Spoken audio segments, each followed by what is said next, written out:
እድል አይቀማም። በነገራችን ላይ በየጸበሉ የምትንከራተቱ ሰዎች አቆሙ። ማንም ሰው የእናንተን እድል መቀማት አይችልም። ይቺ ዓለም እንዲህ የምትሆነው በሰው ልጅ ነፃ ፈቃድ።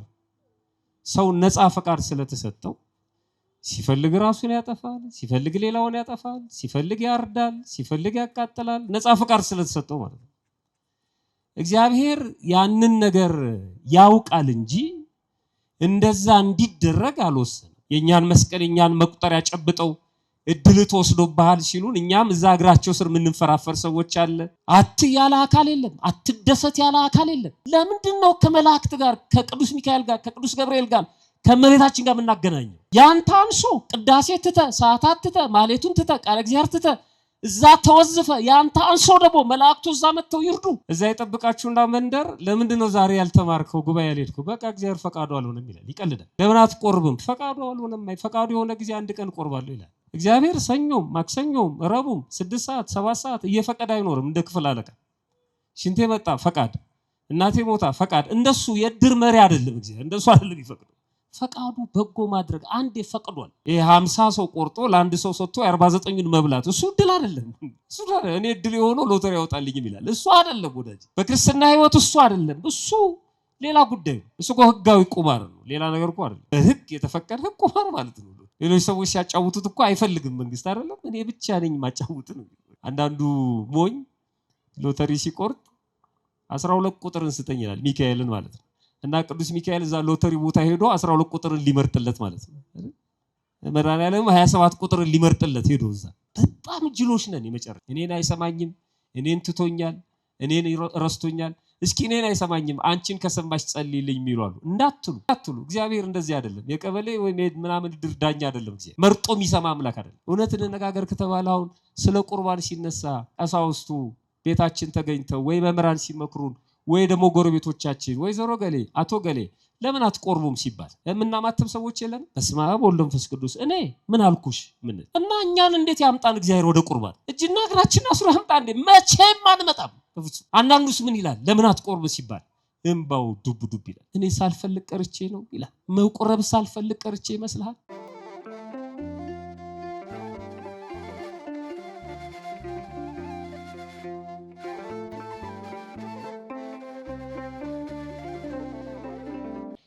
በስመ አብ ወወልድ ወመንፈስ ቅዱስ አሐዱ አምላክ አሜን። አየንተ እግዚአብሔር ካህናት፣ ሊቃውንተ ቤተክርስቲያን፣ አባቶች እና ወንድሞች በዚህ በተቀደሰ ቦታ ከሩቅና ከቅርብ ተገኝታችሁ እግዚአብሔር ደጅ የምትጠኑት የእግዚአብሔር ልጆቹ ምዕመናን እና ምዕመናት እንዲሁም ሕፃናት በቅድሚያ በልዑል እግዚአብሔር ስም እንደምን ሰነበታችሁ? እንደምን አመሻችሁ?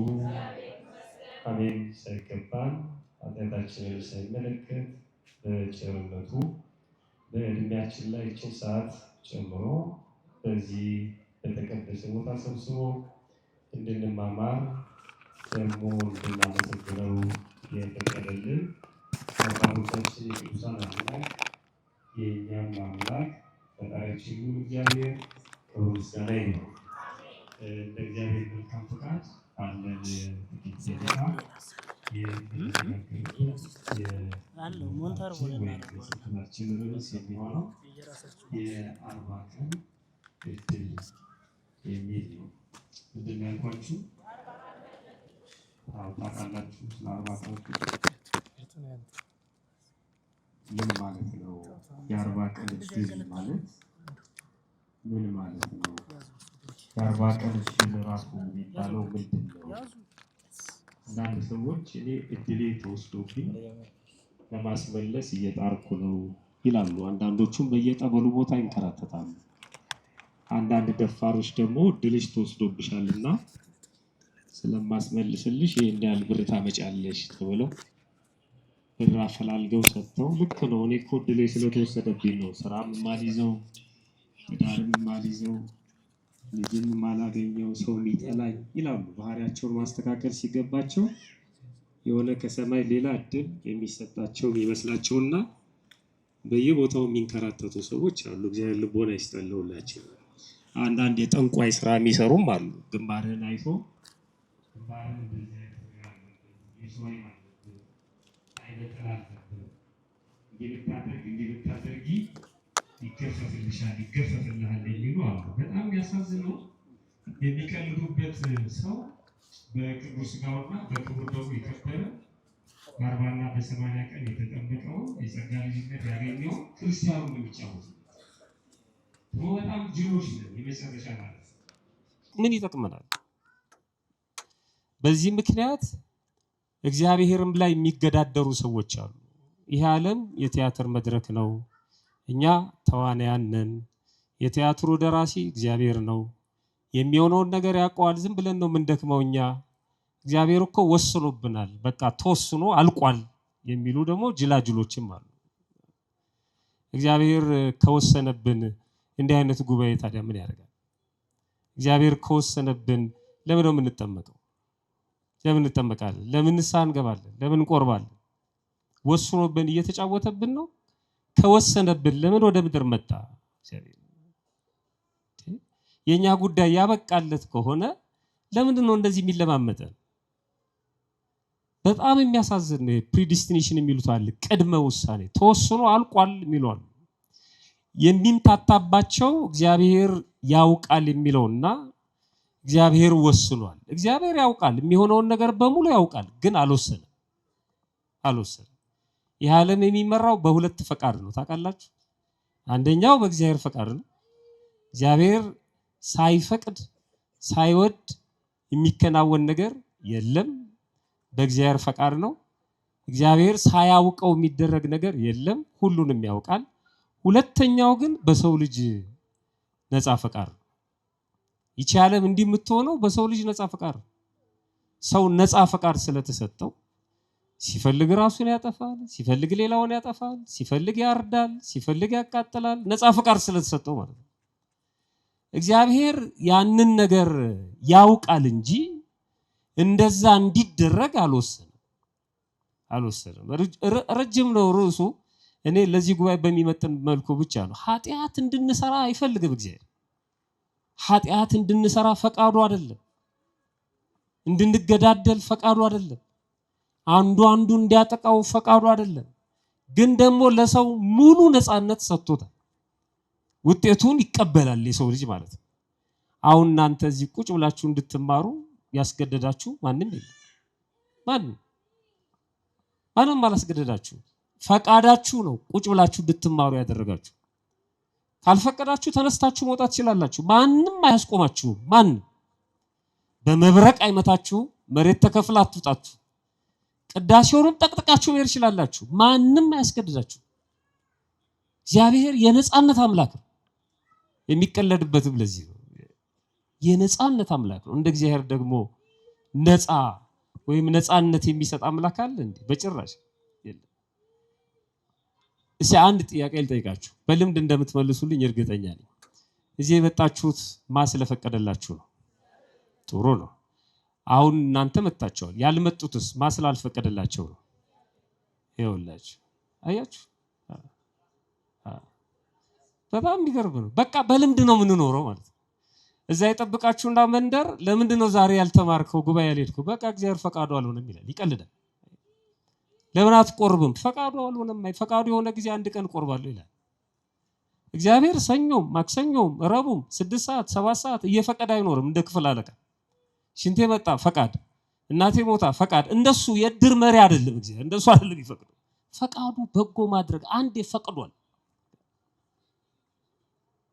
እንደዚህ የመጣችሁት እግዚአብሔር የፈቀደውን ፈቃድ ውዱን በራሳችሁ ፈቃድ ለመፈጸም ስለወሰናችሁ ነው። በደመና ጭኖ አላመጣችሁም እግዚአብሔር። ይሄንንማ ፈቅዷል። ቃል እግዚአብሔር መስማት ፈቅዷል። ወደ ቤተክርስቲያን መምጣት ፈቅዷል። ያን ፈቃድ ግን ተጠቀማችሁ፣ የእናንተን ፈቃድ አክላችሁ ማለት ነው። ዛሬ ቤተክርስቲያን መሄድ አለብኝ ብላችሁ። ይሄ ባይሆን እኮ አንኳኩ፣ ምን ይደረግላችኋል? በቃ እሱ ነው ፈቃዱ እኮ። እናንተ አንኳኩ፣ እኔ ከፍተዋለሁ። እናንተ ሹ ፈልጉ፣ ከዛ በኋላ እኔ ያሳካዋለሁ። እግዚአብሔር ፈቃደኛ ባልሆነ ልብ ውስጥ አድሮ ስራ ይሰራል። በጣም ሰፊ ርዕስ ነው ይሄ። ሳምንት 2 ሳምንት ወስደን የሰዎችን ህይወት ምሳሌ እያሳየን ሁሉ የምንማርበት ነው። ቢሆንም ግን ለዚህ ጉባኤ በሚመጥን መልኩ በጥቂቱ እናያለን። እግዚአብሔር በቸርነቱ ጥበቡን ምስጢሩን እንዲገልጥልን መልካም ፈቃዱ ይሁንልን። የ40 ቀን እድል ምንድነው? የ40 ቀን እድል የሚሉ ሰዎች አሉ። እድሌ ተወስዶብኛል የሚሉ አሉ። እድላችሁን ላስመልስላችሁ የሚሉ ደላሎችም አሉ። ቤተክርስቲያን ያላስተማረቻቸው ያላሰናበተቻቸው የኛን መስቀል የኛን መቁጠሪያ ጨብጠው እድል ተወስዶብሃል ሲሉን እኛም እዛ እግራቸው ስር ምንንፈራፈር ሰዎች አለ። መነሻው የመጽሐፍ ቅዱስ ክፍል ብዙ ቦታ አለ፣ ግን ለምዕመናን ቅርብ ለማድረግ የምንነሳበት የመጽሐፍ ቅዱስ ክፍል የሉቃስ ወንጌል ምዕራፍ 10 ከቁጥር 35 ጀምሮ ያለው ንባብ ነው። እንደዚህ ይላል። ሲሄዱም እርሱ ወደ አንዲት መንደር ገባ። ማን ነው እርሱ የተባለው? ክርስቶስ ነው። ክብር ምስጋና ይግባውና እየሄዱ ከደቀ መዛሙርቱ ጋር ወደ አንዲት መንደር ገባ። ማርታ የተባለች አንዲት ሴትም በቤቷ ተቀበለችው። ልብ አድርጉ፣ የገባው ወደ መንደር ነው፣ የተቀበለችው ግን ማርታ የምትባል አንዲት ሴት ናት። እሱ ጠርቷት አይደለም። በጣም ማስተዋል አለባችሁ። ወደ መንደሩ ነው የመጣው። መንደር ደግሞ ብዙ ቤቶች ብዙ ሰዎች የሚኖሩበት አካባቢ ነው መንደር የሚባል። ከዛ ሁሉ መንደር ግን ማርታ የተባለችው ሴት ወጥታ ተቀበለችው። ለእርሷም ማርያም የምትባል አንዲት እህት ነበረቻት። እርሷ ደግሞ ቃሉን ልትሰማ በኢየሱስ እግር አጠገብ ተቀምጣ ነበረች። ማርያም ወደ ቤት ገባ። እሷ በእግሩ ስር ቁጭ ብላ ስትማር፣ ማርታ ደግሞ ወደ ጓዳ ገባች። የእንግዳ መቀበል ወጉን ስርዓቱን ለመፈጸም ማለት ነው። ማርታ ግን አገልግሎት ስለበዛባት ባከነች። የምታውቁት ታሪክ ነው። ጓዳውን ስትል ከዛ በኋላ ወደ ፊት ለፊት ወደ ሳሎኑ ስታይ እህቷ ማርያም ቁጭ ብላ የክርስቶስን ቃል እየሰማች ነው። ስለዚህ ክስ ይዛ መጣች። እንደዚህ አለች፣ ጌታ ሆይ ቀርባ እህቴ እንድታግዘኝ ወይም ከኔ ጋር እንድትሰራ ስትተወኝ እንዴት ዝም ትላታለህ አለችው። ጌታ ሆይ እኔ እንድሰራ እህቴ ብቻዬን ስትተወኝ አይገድህምን? እንኪያስ እንድታግዘኝ ንገራት እንጂ። አሁን ያ ስብስብ ያ ከክርስቶስ ጋር ማርያም የምታደርገው ቆይታ ለዚህችኛዋ ሴት ለማርታ ጫወታ መስሏታል ማለት ነው። የሥራ ፈት ስራ ነው። ቁጭ ብላ እግሯን ዘርግታ ካንተ ጋር ስታወራ እንዴት ዝም ትላታለህ? እኔ ጓዳውን ስል ትልቅ እንግዳ መጥቶባታል። እውነቷን ነው። እየባከነች ነው። የቱን ታነሳለች፣ የቱን ትጥላለች፣ ጨንቋታል። ክርስቶስ ወደ እሷ ቤት ነው የመጣው። ትክክል ነች። ምንም ማርታ የምትነቀፍበት ነገር የለም። በአግባቡ በስነ ስርዓቱ ስላላደረገችው ነው እንጂ ትክክል ነው ወጉ ማረጉ። አሁን ቤተክርስቲያናችን በዓል ታከብራለች። ሄደ መብል መጠጥ የሚያዘጋጁ ደግሞ አሉ እናቶች። ያለዚህ አይሆንም። ካህናቱ በቃለ እግዚአብሔር ሲቃጠሉ ያደሩትን የደከሙትን እህል ውሃ አቅርበው ሰውነታቸውን ከድካም የሚያሳርፉ ደግሞ የተዘጋጁ አሉ። ገበያውን የሚሸምቱ እርጥቡ የሚጨስባቸው ደረቁ የሚነድባቸው አሉ። ይሄ አያስፈልግም ማለት አይደለም። አንዳንድ አላዋቂ ሰዎች በነቀፌታ ነው የሚያነሱት። ይሄንን አይደለም። ሊቃውንቱም እንደዚህ ያለው እና እውነቷን ነው። ጉድ ትላለች። ችግሩ ግን ክስ ይዛ መጣች። እንደዚህ ዝም ትላታለህ ስራ ፈቶና ስትቀመጥ። እና ለዚህ ግን መመለስ ነበረበት ክርስቶስ። እንዲህ አለ። ኢየሱስም መልሶ እንዲህ አላት፣ ማርታ ማርታ። አሁን ነገሮችን ለማጽናት ሲፈልግ ለአጽንኦ ነገር አንድን ቃል ሁለቴ ሶስቴ ደግሞ ይነግረናል። እውነት እላችኋለሁ እንደሚለው ማለት ነው። እና ነገሩ በጣም ከባድ ስለሆነ ደግሞ ስሟን ጠራና ማርታ ማርታ በብዙ ነገር ትጨነቂያለሽ ትታወኪማለሽ አላት። በስንት ነገር ነው ያላት? በብዙ ነገር። በጣም የሚገርም እኮ ነው። በብዙ ነገር መጨነቅ፣ አንዱን መጣድ አንዱን ማንሳት፣ 10 ድስት መጣድ። እሺ ህይወታችንን ቆም ብለን እናስበው። ብዙ በቃ ወከባ። ስንገናኝ እንኳን የረባ ሰላምታ እንለዋወጥም። በቃ ኑሮ ሩጫ ነው ምናምን ነው የምንለው። በቃ ዝም ብለን ነው የምንባክነው። በብዙ ነገር ሰው በብዙ ነገር አይጨነቅም።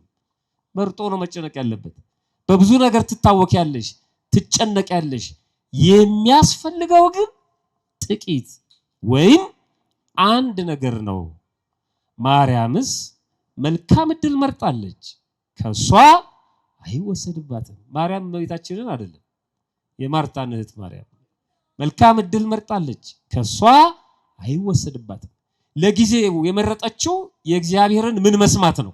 ቃሉን መስማት ነው። አሁን ይሄ ቀላል ይመስላል እዚህ ቁጭ ብላችሁ ስትማሩ ማለት ነው። በጣም የተለየ ነው። በቃ ይሄ የተመረጠ መልካም እድል ይሄን ማንም ከሷ አይወስድባትም ማለት። አሁን ከተነሳንበት ሐሳብ ወይም ጉዳይ አንፃር 5 ነገሮች አሉ በዚህ አንቀጽ ውስጥ። አንደኛ በዚህ ንባብ ብቻ ማለት ነው እድል ማለት ለሁሉም የተሰጠ ማለት ነው።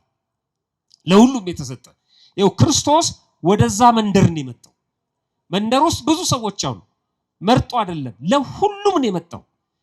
ነገር ግን የተቀበለችው ወጣ ማርታ ነች። እድል ማለት ለሁሉም የተሰጠ መሆኑን ይነግረናል። ሁለተኛ በራስ ፈቃድ የሚመረጥ መሆኑንም ይነግረናል።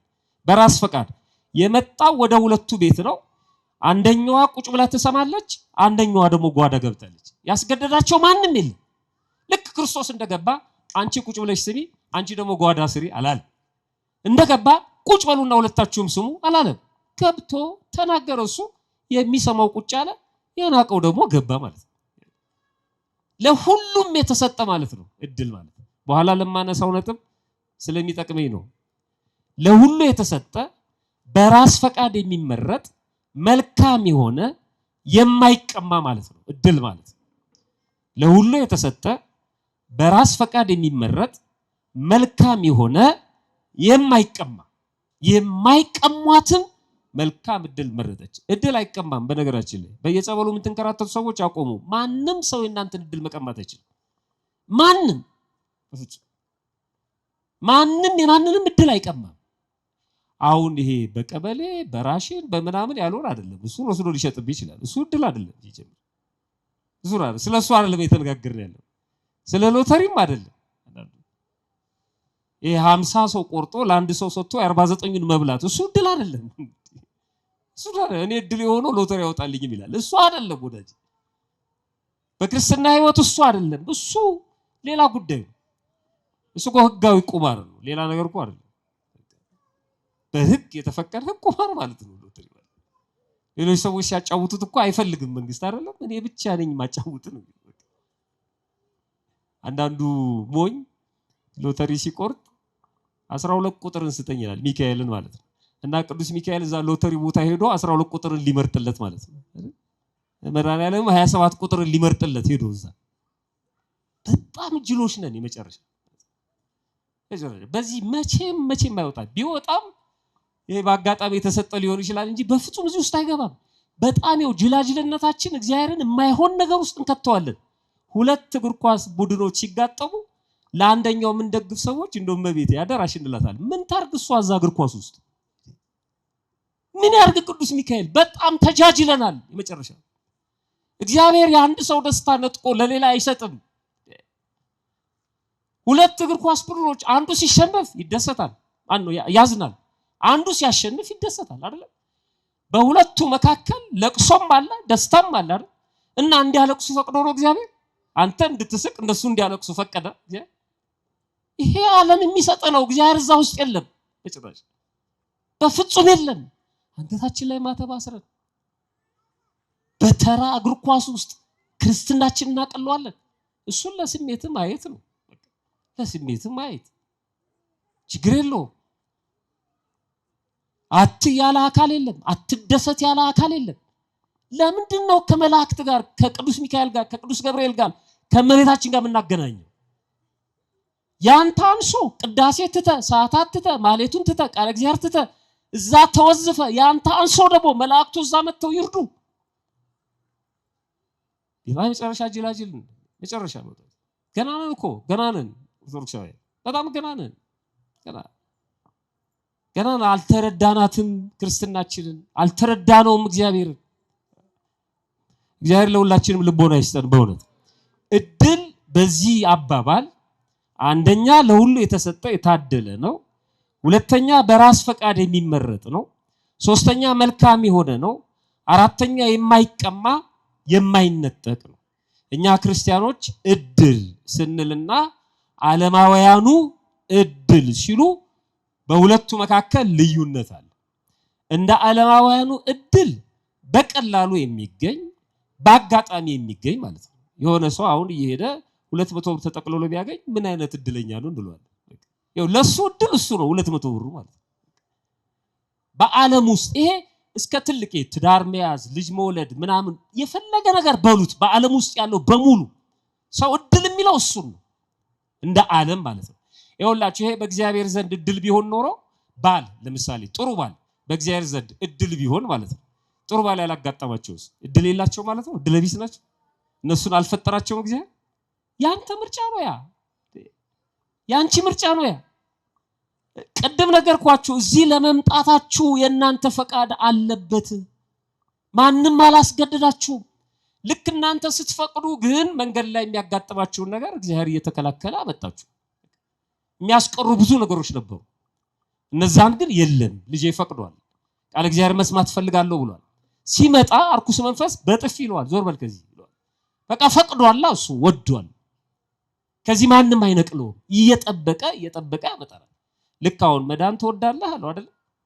ምን ዋጋ አለው ብሎ ተናገረ። ያን ሁሉ ድሪቶ ቃል እኔ ሰው የለኝም ምናምን አለ። መዳን ትፈልጋለህ ወይ? ቁልፉ ጥያቄ ያለው እሱ ላይ ምን ዋጋ አለው አለ። ይፈልጋል፣ ግን በጣም ከባድ ነው በሱ ውሳኔ። ስለዚህ ምን አለው ክርስቶስ? ተነሳ አልጋህን ተሸከምና ሂድ። በቃ ፍላጎት ነው። እውነት እንነጋገር ከተባለ አሁን ስለ ቁርባን ሲነሳ ቀሳውስቱ ቤታችን ተገኝተው ወይ መምህራን ሲመክሩን ወይ ደግሞ ጎረቤቶቻችን ወይ ዘሮ ገሌ አቶ ገሌ ለምን አትቆርቡም ሲባል የምናማተብ ሰዎች የለን። በስመ አብ ወወልድ ወመንፈስ ቅዱስ እኔ ምን አልኩሽ ምን እና እኛን እንዴት ያምጣን እግዚአብሔር ወደ ቁርባን? እጅና እግራችን አስሮ ያምጣ እንዴ? መቼም አንመጣም በፍጹም። አንዳንዱስ ምን ይላል? ለምን አትቆርብ ሲባል እንባው ዱብ ዱብ ይላል። እኔ ሳልፈልግ ቀርቼ ነው ይላል። መቁረብ ሳልፈልግ ቀርቼ ይመስልሃል? እኔ ብዙ ችግር አለብኝ ይላል። አይ ከዛ በኋላ ምን ያደርጋል እግዚአብሔር? ድንጋዩ ጠጠሩ ምናምኑን ላንሳላት፣ ፋንድያ ፍቅ ላስታቅፋት፣ 1 ዓመት ለኔ ስጠኝ እንዳለው ቅዱስ ሚካኤል በቃ አሁን ለኔ ፍቀድልኝ ፈቅዷል። እሱ ዙሪያውን ያስተካክልለታል ይላል። እሾውን ምኑን ይነቃቀልና ድንገት ቤተ መቅደስ ውስጥ ያሰልፋል። ስጋው ደግሞ እንድትቀበል ያደርጋል። ትሻላችሁ፣ ትፈልጋላችሁ። እሱ ነው በዓለም ውስጥ ያለው ከኛ ጋር በጭራሽ አይገናኝም። በቀላሉ የሚገኝ በአጋጣሚ የተገኘ ያልታሰበ ነገር ያው ዓለም እድል የሚለው ማለት ነው። ያልታሰበ ለሌላው ያልተሰጠ እሱ ብቻ የደረሰው ወይ ያገኘው አስቀድሞ የተወሰነ እጣ ፈንታ ነው የሚለው ዓለም እድልን ማለት ነው። የዓለም የእድል ፍቺ ይሄ ነው። ራሳቸውንም አንዳንድ ሰዎች በዚህ ውስጥ ሲያስገቡ እኔ እድለኛ ነኝ ይላሉ፣ እኔ እድለኛ አይደለሁም ይላሉ፣ እኔ አመድ አፋሽ ነኝ ይላሉ። ይኸውላችሁ ቆርበው ክርስቲያኑ ነው የሥላሴ ልጅ ሆነው እኔ አመድ አፋሽ ነኝ ይሏቸዋል። የዓለም ውስጥ ያለው ቅራቅንቦ እነሱ ጋር ስለሌለ ስላላገኙት ማለት እኔማ እድለ ቢስ ነኝ። በጣም የሚገርም እኮ ነው። የሆነ ድሬዳዋ ውስጥ የባቡር አደጋ የዛሬ ምናምን ዓመት በጣም ብዙ ሰው ያለቀበት እና ሲናገሩ የሆነ ሰውዬ ሄዶ እሱ ጋር ሲደርስ ቲኬት አለቀ ማለት ነው። በጣም ተናደደ፣ ጮኸ፣ በትርፍ ለመግዛት ሞከረ። በፍጹም ግን ቲኬት የለም። ወደ ቤቱ ተመልሶ ሄደ፣ ግን ብዙ ሰው አለቀ። አናውቀውም እኛ እኔ እድሌ ጠማማ ስለሆነ ነው እኔ ጋር ያልቃል ቲኬት ነው ምንለው። አይ እንዴት እኔ እድሌ ጠማማ ስለሆነ ነው እኔማ መዳፋሽ ነኝ ይላል። ያለምን ተርታ ነገር ነገ ጠዋት የምናገኘው ከነገ ወዲያ የሚደርስልን ማለት ምንም ቀላል የሆነ ነገር ከ8 ሰዓት በኋላ ባዶ የሚሆነውን አሁን በልተን ልብስም ቢሆን የሚያረጀውን ማለት ነው። ጊዜም እንደዛው እንቶ ፈንቶ የሆነ ነገር ዓለም እሱን ነው እድል የሚለን። ይሄ በዓለም ውስጥ ያሉትን ዲክሽነሪዎችን ጎግልም ሰርች ብታደርግ የሚነግርህ እድል እጣ ፈንታ እሱ ነው። በድንገት የሆነ ሳይታሰብ የተገኘ ይላል እና ቀድሞ የተወሰነ ምናምን ነው የሚለው። ከዚህ አንጻር ሰዎች እኔ እድለኛ ነኝ፣ እኔ እድለቢስ ነኝ፣ እኔ አመዳፋሽ ነኝ ይላሉ። ከዛ ሲያጡት ያንን እድል ለማስመለስ ወደ ሆነ ቦታ ይሄዳሉ። ከዛ በኋላ እድላችንን እናስመልሳለን ብለው በነፍስ ያገኙትን ነገር በሙሉ ያጣሉ ማለት ነው። እግዚአብሔር ከዚህ ይሰውረን። በእውነት የክርስቲያኖች እድል ምንድነው? በደንብ እንድትሰሙ ይፈልጋሉ። እኛ እድል የምንለው ምንድነው ነው? እኛ እድል የምንለው ምንድነው? የመጀመሪያው እድላችን ራሱ እግዚአብሔር የኛ ማለት ነው። እድላችን ራሱ እግዚአብሔር ነው። እድል ስጦታ ነው፣ የተሰጠ ነው። ይሄው ሃይማኖት መገለጥ ነው። እግዚአብሔር ራሱን ነው ለኛ የገለጠው። ራሱ ነው አለሁ እዚህ ነኝ ያለን። ራሱ ነው ወደዚህ ምድር ያመጣን። ስለዚህ እግዚአብሔር ራሱን ነው የሰጠን ሁለት ጊዜ በመፍጠርም በማዳንም ራሱን የሰጠን ራሱ ነው። እኛ ማመልከቻ ጽፈን አይደለም። እኛ አይደለንም የመጣነው፣ እሱ ነው ያመጣን ራሱ ማለት ነው። በመዝሙር 15 ላይ ቁጥር 5 ላይ እግዚአብሔር የርስቴ እድል ፈንታና ጽዋዬ ነው፣ ወይም እድል ፈንታዬ ጽዋ ተርታዬ እግዚአብሔር ነው። አንድ ክርስቲያን የሚለው ይሄንን እግዚአብሔር ነው፣ እጣዬንም የምታጠና አንተ ነህ ይለዋል። በክርስትናው ሁሉም የሚሆነው እንደ እግዚአብሔር መልካም ፈቃድ ነው። እግዚአብሔር ሲያውቅ ሳያውቅ የሚደረግ ምንም ነገር የለም። እንደ እግዚአብሔር እቅድ፣ እንደ እግዚአብሔር ፈቃድ መልካም የሆነው ነገር በሙሉ የሚደረገው ማለት ነው። ለሁሉም የታደለና የተሰጠ ነው። ምንድነው የተሰጠን እድላችንን? እግዚአብሔር ነው ካልን እሱ እግዚአብሔር የኛ እድል እጣ ፈንታ ሆኖ ለኛ የሰጠን ነገር ምንድነው? የታደልነው ነገር ምንድነው? እኛ ታደለናል። እንደኛ የታደለ የለም። በመጀመሪያ ደረጃ የታደልነው ሰው መሆን ነው። ሰው መሆን ተሰጥቶናል ወይም ታድሎናል። ምንም ሳንለፋ ሳንደክም በብርሃናዊ እጆቹ ከአፈር የፈጠረን ራሱ እግዚአብሔር። ሰው እኮ ተጠንቶ ያላለቀ ፍጥረት ነው። በጭራሽ ሰውን መርምሮ አጥንቶ የሚጨርሰው ማንም የለም በፍጹም። ይሞክራሉ ሰዎች፣ ሰው እንዲህ ነው፣ ሰው እንዲህ ነው። ሰው ራሱን በራሱ ማጥራት አይችልም። በጣም ከባድ። ከዛ ውጪ ነው ሰው መሆን በራሱ በጣም የተለየ ነው። አሁን በእኛ ዘመን ተራ ነገር ተራ ተርታ ነገር ነው ሰው መሆን ማለት ነው። በሰከንድ ውስጥ የሰው ህይወት ሲያልፍ እናያለን። ሰው መሆንን የማያከብር ሰው ሌላውም ሰው እንዲኖር አይፈልግም። ሰው መሆን እድል ነው፣ የተሰጠ ስጦታ ነው። ለሁሉም እኩል የተሰጠ ስጦታ ነው። ሰው በመሆን ውስጥ ያው እኛ ለማሳነስ አንዳንዱ ሰው ጆሮው የማይሰማ አይኑ የማያይ እግሩ በደንብ የማይራመድ ወይ አካለ ስንኩል አካለ ጎዶሎ ምናምን እንላለን። እግዚአብሔር ጋር የለም። ሰው ነው እሱ። ግማሽ ሰው የለም እግዚአብሔር ጋር። አንድ አራተኛ ሰው የለም እግዚአብሔር ጋር። አንድ ሁለተኛ ሰው የለም። ሰው ነው እግዚአብሔር ጋር። ቀይ ስለሆነ የሆነ ሀገር ቋንቋ ስለሚናገር በፍጹም ሰው ነው። ክርስቲያንም ይሁን ምንም ይሁን እግዚአብሔር ጋር ሰው ነው። በቃ አለቀ። የመጀመሪያው ሰው መሆን የመጀመሪያው እድል ማለት ነው። ከዛ ቀጥሎስ ከሰውነት ደግሞ ክርስቲያን መሆን የሚገርም ነው። ለምንድነው ክርስቲያን የሆን ነው? ያጣነው እንድናገኝ ነው እንጂ እግዚአብሔር መጀመሪያ ክርስቲያን አድርጎ መፍጠር ይችል ነበር። ክርስቲያን የሆን ነው ሰው ከሆንን በኋላ ያጣነው ነገር ነበርና እሱን ለማስመለስ የተሰራልን ህግና መንገድ ነው ክርስትና። እሱ የምታስመልሱት በዚህ መንገድ ነው አለ። እኔ ሁሉ ጊዜ እየመጣው ደግሞ አልሰጣችሁም፣ ይሄው የጸጋ ግምጃ ቤት ከዚህ ውሰዱ አለ። ልጅነትንም ውሰዱ፣ ክህነትንም ውሰዱ፣ የኃጢአት ስርየትንም ውሰዱ፣ እዚህ ኑና ውሰዱ አለ። አስቀምጦት ሄደ በአካል ማለት ነው። በአካለ ሥጋ አረገ ለሐዋርያት ሰጥቶ ማለት ነው። ስለዚህ ክርስትናን ማንም ሰው መጥቶ መውሰድ ይችላል። ክርስትና ለሁሉ የተሰጠ እድል ነው። እናንተ ወሰዳችሁ፣ ሌሎቹ አልወሰዱም። ስለዚህ እድል አልተሰጣቸውም አይባልም። ተሰጥቷቸዋል ግን አልተጠቀሙበትም። ለሁሉም እኩል የሚሰጥ ነው በክርስትና እድል ማለት ነው። በእግዚአብሔር ዘንድ ለሁሉም እኩል የሚሰጥ ነው። ጥምቀት እድል ነው። ድህነት እድል ነው። የዘላለም ህይወት እድል ነው። መንግስተ ሰማያት እድል ነው። እኛ እድል ፈንታችን ጽዋ ተርታችን መንግስተ ሰማያት ናት። የሰዎች ሁሉ እድል መንግስተ ሰማያት እንደሆነች አንድ ጥቅስ ብቻ አንስቶ መናገር ይቻላል። የማቴዎስ ወንጌል ምዕራፍ 25 ላይ ከቁጥር 34 ጀምራችሁ ስታነቡ ንጉሱ በቀኙ ያሉትን ይላል። ክርስቶስ ነው ሲመጣ ወደዚህ ምድር ዓለምን ለማሳለፍ በቀኙ ያሉትን እንዲህ ይላቸዋል። ልብ አድርጎ በየት በኩል ያሉትን ነው የሚለው? በቀኙ ያሉትን እንዲህ ይላቸዋል፣ እናንት የአባቴ ብሩካን ኑ ዓለም ከተፈጠረበት ጊዜ ጀምሮ የተዘጋጀላችሁን መንግስት ውረሱ ይላቸዋል።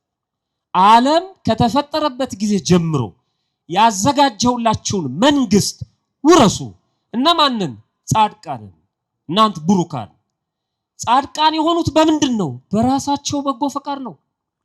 አስገድዷቸው አይደለም። ክርስቶስ አንተ ጻድቅ ትሆናለህ፣ አንተ አትፈልግም ብሎ አይደለም። ተክለ ሃይማኖት የተጠመቁት በዚህች ቤተክርስቲያን ነው። በዚህ ማለት በዚህ በቦሌ ቅዱስ ሚካኤል ቤተክርስቲያን ማለት አይደለም። አንዲት በሆነች ቤተክርስቲያን የተጠመቁት እዚህ ነው። ለሳቸው የተሰጠው ልጅነት እኔ የሚወሰድኩት ልጅነት ነው። ለሳቸው ከፍ ያለ ልጅነት፣ ለኔ ትንሽ ልጅነት አልተሰጠኝም። የሥላሴ ልጅነት ነው የወሰዱት። ይቀበሉ የነበረው ቅዱስ ሥጋና ክቡር ደም እኔ መቀበለው ነው። ያገለግሉበት የነበረው መንበርና ያገለግሉበት የነበረው ክህነት፣ ያገለግሉት የነበረው እግዚአብሔር ይሄው ካህናቱ የሚያገለግሉበት ክህነት ነው። የተክለ ሃይማኖት ክህነት ይሄ ነው። ምንም ያዳላው ነገር የለም። በተሰጠው ስጦታ እኩል ነው። የበለጡን በምንድን ነው? በተጋድሎ ነው። ተጋድሏቸውን አበዙት። እነሱ እግራቸው እስኪቆረጥ ድረስ የምን እንቅልፍ ነው አሉ። በተጋድሎ በለጡን። አየ፣ በስጦታ ግን እኩል ነን። በጣም የሚገርም ነው። በልጅነት እኩል ነን። ስለዚህ ዓለም ከተፈጠረ ጊዜ ጀምሮ ያዘጋጀውላችሁን መንግስት ውረሱ። ለሁሉም የተሰጠ እድል። ኃጥአንን ደግሞ በድሉ ያልተጠቀሙ የተሰጠውን ያልወሰዱትን ደግሞ እንዲህ ይላቸዋል። በዚያ ጊዜ በግራ ያሉትን ደግሞ እንዲህ ይላቸዋል፣ እናንተ ርጉማን ይላቸዋል። በጣም እንድትሰሙኝ የምፈልገው ጻድቃንን ያላቸው ዓለም ከተፈጠረ ጊዜ ጀምሮ ልጅነታችሁን ላከበራችሁ እናንተ ውረሱ አለ። ኃጥአን ጋር ሲመጣ ደግሞ እናንተ ርጉማን ዓለም ከመፈጠሩ ጀምሮ ያዘጋጀውላችሁን ውረሱ አላለም። በጣም የሚገርም ንግግር ነው። በደንብ ይሁት። አንዳንድ ጅላጅሎች ገሃነመ እሳትን እግዚአብሔር ለምን ያዘጋጃል ይላሉ። መጀመሪያ እኮ እንደሚቀጣ ስለሚያውቅ ነው ያዘጋጀልህ። እንደሚቀጣ ባያውቅ ኖሮ ለምን ያዘጋጃል? ገሃነመ እሳትን ለኔ ለእናንተ አይደለም የተዘጋጀው። የዘላለም እሳት የተዘጋጀው ለዲያብሎስ። የሚገርም ነው። ሰውን እያሰቃየው ኖሮ በነፃነት መኖር ስለሌለበት መጨረሻ ተከርቸም የሚገባበት ነው የተመቻቸለት። ለዚህ ነው ክርስቶስ ምን ይላል? በዚያን ጊዜ በግራ ያሉትን ደግሞ እንዲህ ይላቸዋል፣ እናንት ርጉማን ለሰይጣንና ለመላእክቱ ወደ ተዘጋጀው ወደ ዘላለም እሳት ሂዱ። ለማን ወደ ተዘጋጀው ነው ያለው? አይገርም?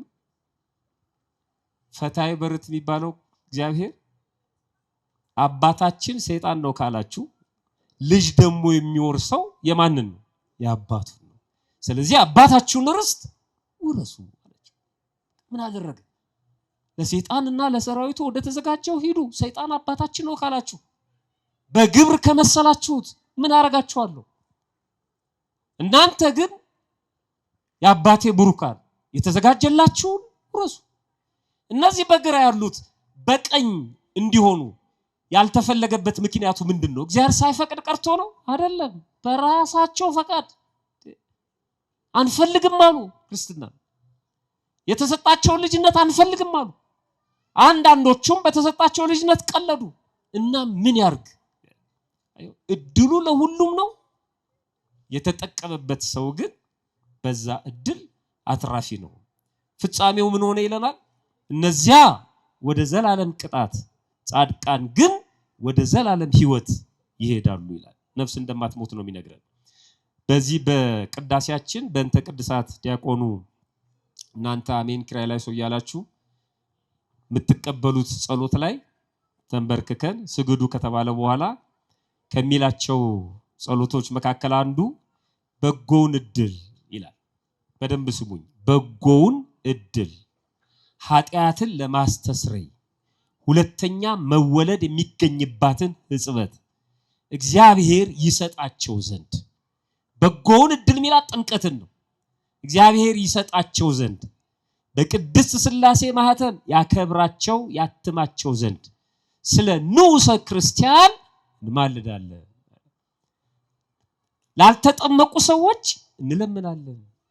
ላልተጠመቁት በጅምላ አይደለም፣ ወደው ፈቅደው መጥተው እየተማሩ ያሉት 3 ዓመት እስኪሞላቸው ድረስ ንዑሰ ክርስቲያን የሚባሉት እነዚህ ወደ ጥምቀት እንዲደርሱ እንማልዳለን። እቺ በጎ እድል ነች ጥምቀት።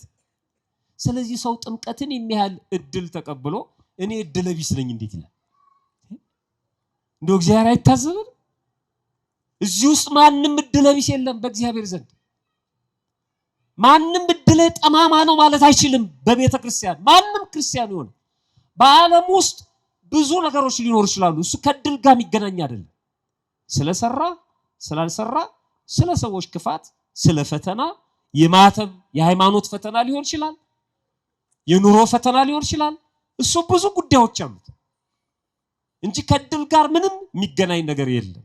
ይሄ የተሰጠው ለሁሉም ነው። ክርስቶስ የተወለደው ለሁሉም ነው። የተጠመቀው ለሁሉም ነው። የተሰቀለው ለሁሉም ነው። የሞተውም ለሁሉም ነው። ታስታውሱ ከሆነ በሉቃስ ወንጌል ምዕራፍ 2 ቁጥር 10 ላይ መልአኩ እንዲህ አላቸው፣ ለእረኞቹ ተገልጦ በተወለደ ጊዜ በዳዊት ከተማ መልአኩ እንዲህ አላቸው፣ እነሆ ለሕዝብ ሁሉ የሚሆን ታላቅ ደስታ የምስራች እነግራችኋለሁና አትፍሩ። ለማን ሁሉ ነው ያለው? ለሕዝብ ሁሉ የሚሆን። ክርስቶስ የተወለደው እንደዚህ ነው። ለሕዝብ ሁሉ የሚሆን የምስራች ታላቅ ደስታ እነግራችኋለሁና አትፍሩ። ይሄ ለሕዝብ ሁሉ የሚሆን የምስራች ምንድነው አለ? ዛሬ በዳዊት ከተማ መድኃኒት እርሱም ክርስቶስ ጌታ የሆነ ተወልዶላችኋል። ለሁሉም ነው የተወለደው። እሱ ራሱ የመጣው ለሁሉም ነው። የተሰቀለው የሞተው ለሁሉም ነው። ለምን? የሚወደው ሁሉንም ስለሆነ። እንደውም የዮሐንስ ወንጌል ምዕራፍ 17 ላይ ከጥፋት ልጅ በቀር ይላል። ከጥፋት ልጅ በቀር ማንም የጠፋ የለም። ከጥፋት ልጅ በቀር ያለው ለምንድን ነው? እግዚአብሔር ወዶ ፈቅዶ ጥፋት ፈርዶበት ሳይሆን ራሱ ወደ ፈለገው መንገድ ስለሄደ ነው። ይሁዳ ማለት ነው። ራሱ ወደ መረጠው መንገድ ስለሄደ፣ ከዛ ውጪ በጭራሽ ማንም እንዲጠፋ ፈቃዱ እንዳልሆነ ይናገራል። የሚወደው ሁሉንም እንደሆነ የዮሐንስ ወንጌል ምዕራፍ 3 ቁጥር 16 ላይ በእርሱ የሚያምን ሁሉ የዘላለም ሕይወት እንዲኖረው እንጂ እንዳይጠፋ እግዚአብሔር አንድያ ልጁን እስኪሰጥ ድረስ ዓለሙን እንዲሁ ወዷል። ዓለሙን በሙሉ እንዲሁ ወዷል ይላል። የተሰቀለው ለሁሉም ነው። አንደኛ ጢሞቴዎስ ምዕራፍ 2 ቁጥር 9 ላይ ራሱን ለሁሉ ቤዛ አድርጎ ሰጠ ይላል። ለሁሉም ነው። ከለመኑትም የሚሰማው ሁሉንም ነው። እኔን አይሰማኝም፣ እኔን ትቶኛል፣ እኔን ረስቶኛል፣ እስኪ እኔን አይሰማኝም አንቺን ከሰማሽ ጸልይልኝ የሚሉ አሉ። እንዳትሉ እግዚአብሔር እንደዚህ አይደለም። የቀበሌ ወይም ምናምን ድርዳኛ አይደለም። እግዚአብሔር መርጦ የሚሰማ አምላክ አይደለም። ሁሉንም ነው የሚሰማው። እንደዚህ ይላል መጽሐፍ። ሐዋርያው ቅዱስ ያዕቆብ በምዕራፍ 1 ቁጥር 5 ላይ ከናንተ ግን ይላል፣ ከናንተ ካመናችሁት ከተጠመቃችሁት ከናንተ ግን ማንም ጥበብ ቢጎድለው ሳይነቅፍ በልግስና ለሁሉ የሚሰጠውን እግዚአብሔርን ይለምን። እግዚአብሔር እንዴት ነው የሚሰጠው? ሳይነቅፍ። አንተ ትላንት ተሰጠ፣ የትላንቱን ምን አደረከው አይል።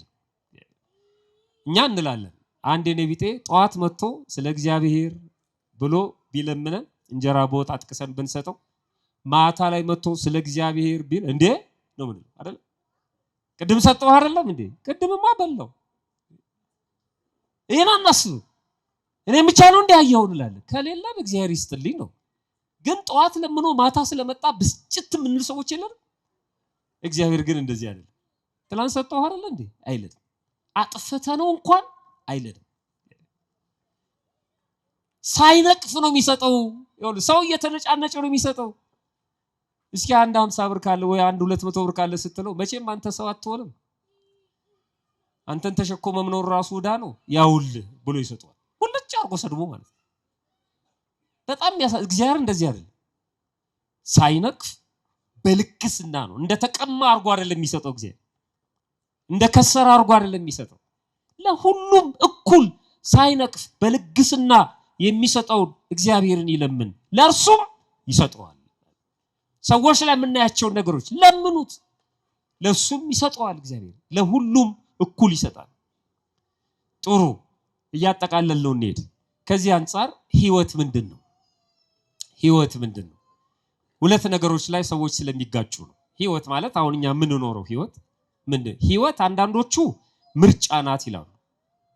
አሁን እንዲሆነን ለመኖራችን ምርጫ አግብተን ወልደን ደሞ ሳናገባ ወይ መንኩሰን ካህን ሆነን ሰባኪ ሆነን ህይወት እንደዚህ ምንኖራት ኑሮ ምርጫ ናት የሚሉን። አይ የለም ምርጫ አይደለም እድል ነው እጣ ፈንታ ነው በ40 ቀን የተጣፈ ነው የሚሉን። እኔ ሰባኪ ሆንኩት በ40 ቀን ስለተጻፈልኝ ነው እጣ ፈንታዬ እድሌ ስለሆነ ብለው የሚያስቡ ሰዎች አሉ። የኔ 40 ቀን እድሌ በቃ እንዲሆኝ መኖር ደሃ የሆንኩት ይሄ 40 ቀን የተሰጠኝ ነው ይሉን። በጣም የሚያሳዝን እድል አይደለችም ህይወት እድል አይደለም። ክርስትናው ኤክስ ነው ያለው ህይወት ምርጫ ነው። እድል የምትሆነው ቅድም የነገርኳችሁ ህይወት ስትሰጠን ነው። በኋላ ላይ እናየዋለን። ከዛ ከተሰጠችን በኋላ የኛ ምርጫ አለበት። እድል ቢሆንማ ህይወት እድል ቢሆን ኖሮ እግዚአብሔር ፈታይ በርት አይደለም ማለት ነው። መጀመሪያው ነው እኛ ደሃው ሆነን እንድንክደው እንድንበድለው አድርጎ ከፈጠረን በኋላ መጨረሻ ላይ ለምን ገሃነም ያስገባል? ራሱ እንድንሆን ፈጥሮ ማለት ነው። ለምን ያስገባል? በደረሰው ድርሰቱ ውስጥ ተዋናይ ሆነ እንድናልፍ ከሆነ ለምንድን ነው ቢፈርድብን መጨረሻ ታዲያ? እሱ ራሱ ነው መውሰድ ያለበት ኃላፊነቱን ነው አይደለም እንደሱ አይደለም። የ40 ቀን እድል ለሚሉ ሰዎች መነሻ የሚያደርጓቸው ብዙ ነገሮች አሉ። ግን በመጽሐፍ ቅዳሴ ላይ አንድ ቃል አለ። ሕፃንን ይላል የአትናቴዎስ ቅዳሴ ነው። ሕፃንን ከአባቱ ወገብ አውጥተ ወደ ሴት ማህፀን የምትልከው እግዚአብሔርን ሲለምነው ማለት ነው። ሕፃንን ከአባቱ ወገብ አውጥተ ወደ ሴት ማህፀን የምትልከው ሆይ በረቂቅ ሰፋድልን ወይም መጠቅለያ የምትጠቀልለው ውሃም ሲሆን እንግዲህ ሲጸነስ ሕፃኑ ማለት ነው። ውሃም ሲሆን በጥበብ የምታረጋው የህይወት መንፈስንም እፍ ትልበታለህ። በ40 ቀኑ ትሾመዋለህ፣ ታድለዋለህ። ባለጸጋ ለመሆን ለመደህየትም ቢሆን ለመጽደቅም ለመኮነንም ቢሆን በስንተኛው ቀኑ? በ40 ቀኑ። እቺን ወስደው በቃ በ40 ቀኑ የተሰጠን ይላል። ግን ይሄ ማለት ምን ማለት ነው? በ40 ቀኑ ትሾመዋለህ ታድለዋለህ ማለት ለመበልጸግም ለመደህየትም ለመጽደቅም ለመኮነንም በቃ በ40 ቀኑ ትሾመዋለህ ማለት ሳይንሱም የሚደግፈው አንድ ነገር አለ። ሰዎች አካላችን ተሰርቶ የሚያልቀው 40ኛ ቀን ላይ አይናችንም ጆሮአችንም መጠኑ ነው እየጨመረ የሚሄደው እንጂ ሁሉም ተሰርቶ የሚያልቀው በዛ ቀን ያልተሰራ አካል ካለ ይጎድላል። በ40 ቀኑ ፍጹም ሰው ይሆናል። ሴትም ብትሆን ወንድም ከሆነች ምን ማለት ነው ይሄ? በዚህ በ40 ቀን በሰጠኸው እጅ፣ በዚህ በ40 ቀኑ በሰጠኸው እግር፣ በዚህ በ40ኛው ቀን በሰጠኸው አይን ጆሮ ተጠቅሞ የጽድቅ ስራ ከሰራ ይጸድቃል። የኃጢአት ስራ ከሰራ ደግሞ ምን ይሆናል? ይኮነናል። በዚህ በሰጠኸው አካል ጽድቅም ቢሰራ ኃጢአትም ቢሰራ ድሃም ቢሆን ባለጸጋም ቢሆን ሰነፍም ቢሆን በውስጥም በውጭም በዚሁ በሰጠው አካል ላይ ማለት ነው። በዚሁ በሰጠው አካል ነው ይሄን ሁሉ የሚያደርገው።